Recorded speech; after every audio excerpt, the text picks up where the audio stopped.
Peristiwa 114 demo mahasiswa kemarin kita bedah lebih dalam. Sebenarnya apa yang terjadi sih? Bahkan ada sebuah kalimat sederhana yang nyeletuk. Kalau nggak minta jabatan diperpanjang, pasti tidak akan ada demo mahasiswa kemarin. Benarkah begitu? Lalu siapa yang menghembuskan pertama kali meminta jabatan tersebut? Maka mata panah arahnya menjawab pertanyaan tersebut ada seorang menteri yang mengatakan bahwa di bawah sana banyak orang dan pengusaha yang minta jabatan Pak Jokowi diperpanjang. Dikuatkan dengan pernyataan seorang menteri lagi yang serba bisa menambahkan ada data 110 juta orang Indonesia meminta perpanjangan jabatan Pak Jokowi tersebut. Ini jadi polemik. Siapakah manusia yang 110 juta itu? Data dari mana? Kapan surveinya? Pakai apa cara surveinya? Baiklah, kita jelaskan dari data yang kita punya. Kita kemas dengan sederhana untuk menjelaskan peristiwa 114 kemarin. Ini semua dimulai ketika ada survei yang menghitung suara partai politik yang ternyata cukup mengejutkan hasilnya.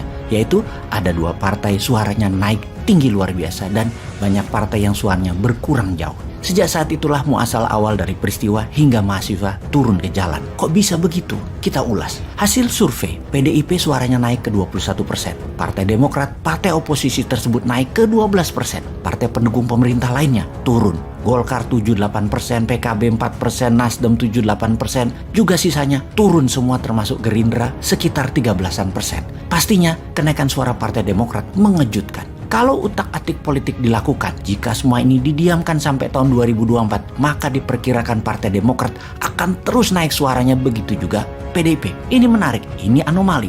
Namun ini menunjukkan pemerintah dengan partai pendukung utamanya PDIP agaknya telah terjadi pemisahan bagi konstituen. Alias PDIP saat ini berkesan hanya partai pendukung pemerintah, bukan partai utama pemerintah. Padahal PDIP adalah partainya Pak Jokowi. Namun banyaknya anasir, orang-orang non-partai di sekeliling presiden mendominasi kebijakan untuk kepentingan mereka. Non-partai membuat PDIP kemudian mengambil langkah menjaga jarak dan PDIP berhasil mencitrakan hal tersebut. Jadi suara PDIP naik dan suara Partai Demokrat naik adalah respon dari ketidaksukaan masyarakat terhadap kebijakan orang-orang non-partai di sekeliling istana. Hasil survei yang mengejutkan tersebut disikapi oleh pejabat yang tidak diuntungkan tersebut. Pejabat non-partisan partai atau bukan orang partai di sekeliling istana gerah di kepala mereka, kalau diadakan pemilu 2024, maka hanya 2 partai ini akan mendapat respon baik. Sehingga lebih baik adalah tambah 2 atau 3 tahun lagi menjabat, alias kalau dihitung dari hari ini, masih ada 5 tahunan lagi menjabat. Jauh lebih baik daripada tidak akan mendapat apa-apa pada 2 tahun lagi dari sekarang.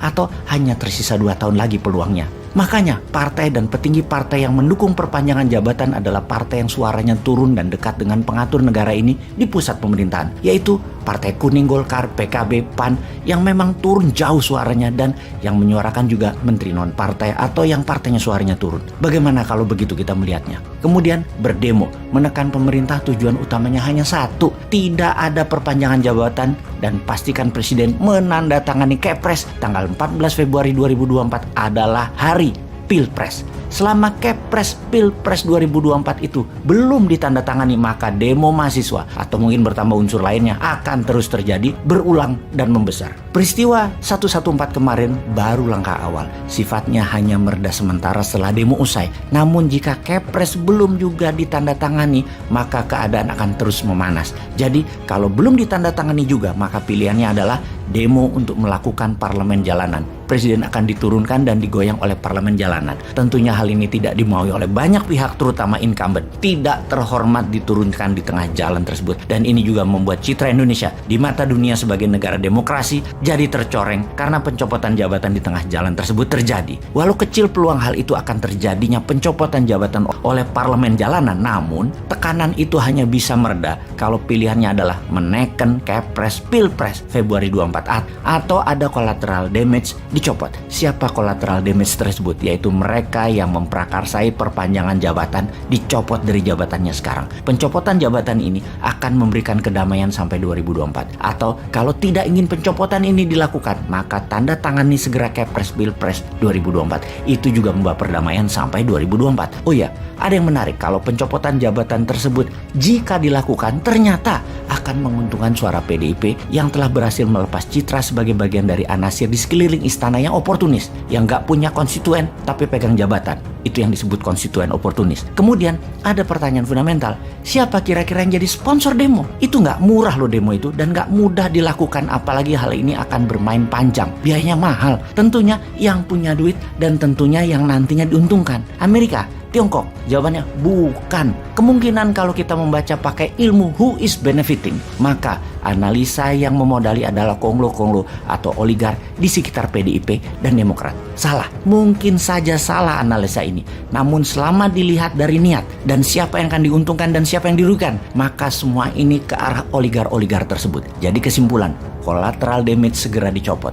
Tanda tangani Pilpres 14 Februari 2024. Indonesia tenang sampai 2024. PDIP dapat daya ungkit. Partai Demokrat dapat sedikit daya ungkit. Tapi diuntungkan. Tidak dilakukan segera, pemerintah akan digoyang terus karena membiarkan orang-orang yang tidak punya kredibilitas politik memainkan politik. Dan tetap apapun itu, PDIP suaranya naik, Partai Demokrat suaranya naik. Kok Bosman tahu? Ya di belakangnya juga kolmonya sama.